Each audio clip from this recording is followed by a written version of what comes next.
এই দেহের যেরকম খোরাক লাগে আত্মারও খোরাক লাগে। দেহ যেরকম তার খোরাক না পাইলে কষ্টবোধ হয়, অনুরূপভাবে আত্মার যখন খোরাক না পায় আত্মা, ওখানে অশান্তি তৈরি হয়, পেরেশানি তৈরি হয়, অস্বস্তি তৈরি হয়। হ্যাঁ, এবং সেই অশান্তির আগুনে রূপ নেয়।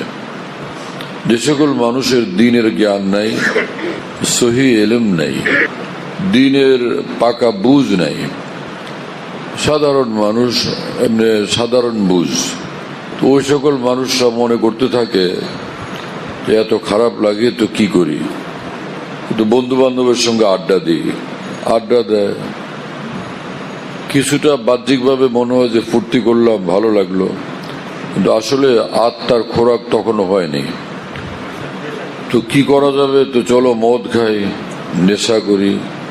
ওই যে অস্বস্তি, অশান্তি, কষ্ট, পেরেশানি, এটা লাঘব করার জন্য এই সকল ফন্দি আটে মানুষ, কিন্তু কোনো কিছুতেই আরাম লাগে না।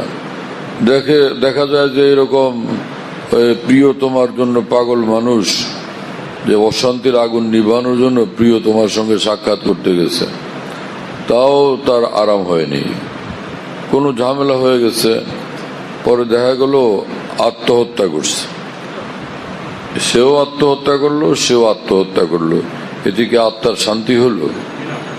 আত্মহত্যা কোনো আত্মার শান্তির পথ? হ্যাঁ, কি মানুষের বুঝ। হ্যাঁ, তো কেউ গিয়া সিনেমা হলে ঢুকলো, আত্মার শান্তি খুঁজে, আলোকিত মানুষ পাওয়া যায় নাকি ওখানে, আলোকিত মানুষদের কাছে আত্মার শান্তি খুঁজে, আলোকিত পরিবেশ, ওখানে গিয়া আত্মার শান্তি খুঁজে, পরে তারপরও এসে দেখা যায় অশান্তির আগুন নিবে নাই। এই হলো এক অবস্থা।